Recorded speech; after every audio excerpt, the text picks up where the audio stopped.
一年一度的北戴河会议将在8月初登场，但北京早已风声鹤唳，中共所谓的93抗战胜利80周年大阅兵迫在眉睫。这场象征国家统一意志的大秀，却意外成了牵动中共政局敏感神经的试金石。就在阅兵筹备进入倒数，北京全城突然进入战时状态，大中小学生被紧急通知提前返校，9大行政区设为禁空限制区，就连鸽子也被勒令禁飞，从天上到地下，从学校到民间，防控密令一层接一层。更令外界震动的是军方的异动，被视为京畿屏障的张家口驻军悄然调离原地，接手的是被指与中央军委副主席张又侠渊源深厚的新部队。表面是战备演训，背后却被视为针对政局可能变化的战略预案。阅兵在即，御林军换防，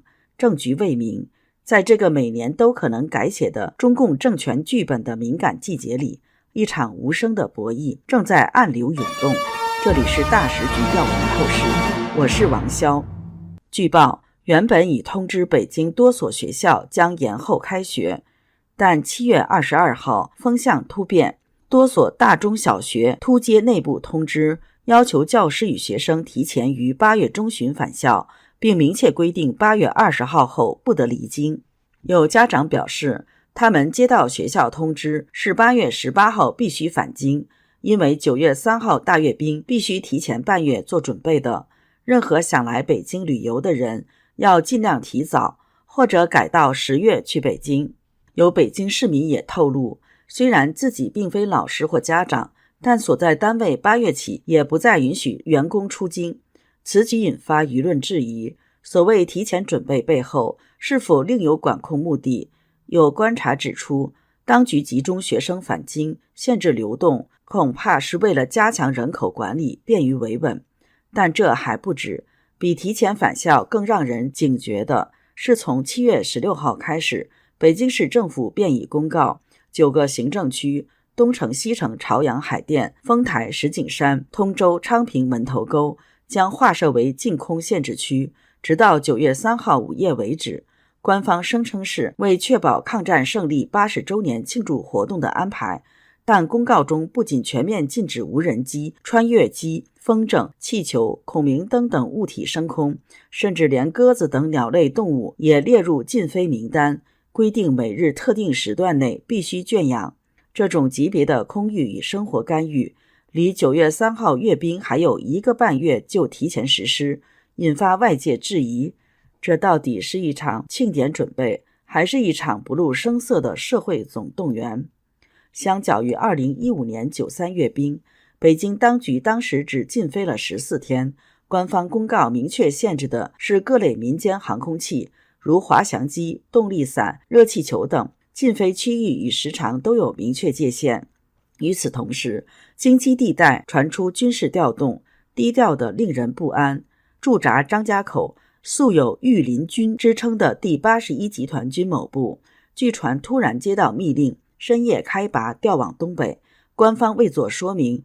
却引发外界高度关注。张家口是北京的西北门户，更是保卫中南海的最后一道军事屏障。这支部队被视为政治敏感时期的底牌，如今却被抽走，表面理由是演训，但时机特殊，调动方向又与张又侠的派系重叠，不禁引发联想，这是一场有目标的调兵行动。81集团军长期被视为军中不安定因子，其前身之一包含曾参与6·4镇压的第27军残部，派系复杂，忠诚难测，让这样一支部队驻守张家口，对任何一方都是风险。如今被调离，被看作是调虎离山，换上更听话、更可靠的人马加以监控。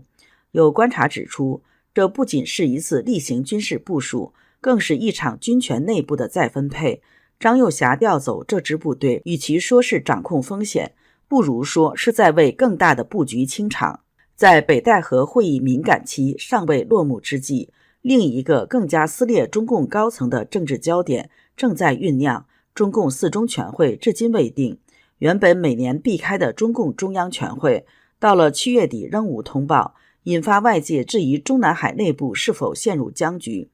时评人李牧阳近日爆料称，他收到一封来自大陆的匿名邮件，指出中共原定8月召开的4中全会极可能被推迟到10月，原因直指江派元老阻力。根据邮件内容，曾庆红、张德江与贾庆林3人被指正在搅局，认为时机仓促，不利党内整合，反可能引爆内部矛盾。消息称，这3位元老放话称，习近平认识到自己的错误，将于中共4中全会上辞去中央总书记与军委主席职务，但中共国家主席将继续坐满至21大，以换取过渡稳定。而取而代之者，由丁薛祥接任中共党魁，张又侠出任军委主席，重新回归集体领导的形式。习近平则保留象征性职位，主持93大阅兵。李牧阳表示，他无法确认这项消息的真伪，但指出当断不断，反受其乱。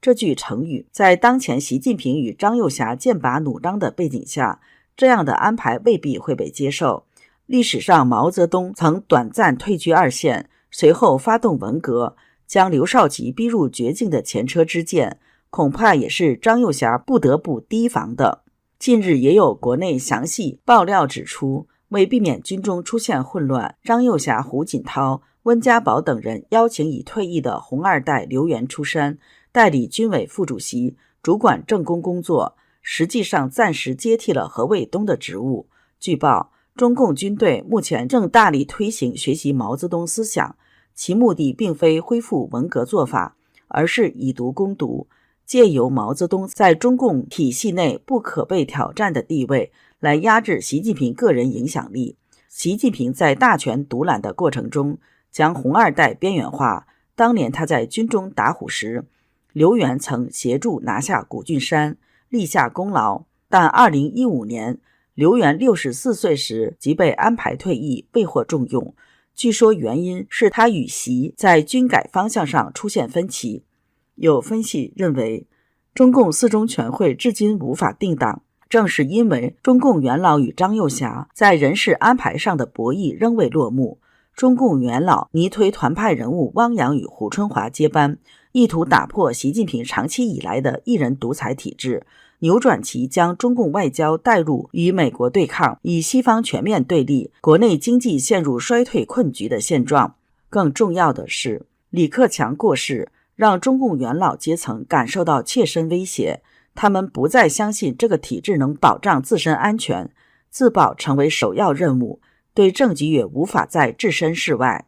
而习派同样不甘示弱，面对新纸生产力彻底破产，经济下行无解，他们再次搬出熟悉的剧本，重启大型土木的老路。雅鲁藏布江水利工程被迅速推进，外界质疑其实质是在用庞大基建利益换取党内支持，意图拉拢中央委员。习近平阵营希望在中共4中全会上取得主导权，推起丁薛祥、李强等人接任中共总书记等核心职务，并让习近平保留国家主席职衔，继续垂帘听政，把控政局走向。与此同时，张又侠的动作被视为党内博弈中的关键一击，他下令将不受信任的第81集团军调往东北，由其嫡系部队第82集团军进驻经济要地。这场看似例行的军事调动，在4中全会前夕无疑成为一纸无声的通牒。谁能控制中南海周边的御林军，谁就能在这场政治博弈中握有最后底牌。北戴河会议未至，风暴掀起，元老推人接班，习派固守权位，各路势力蠢蠢欲动。但这一局到底是有人上位，还是整个体制走到尽头？红潮的剧本或许已经写完，只是演员还没下场。这里是大时局要闻透视，感谢你的陪伴与思考，请订阅分享并打开小铃铛，一起在动荡中坚守真相，在黑暗中点燃希望。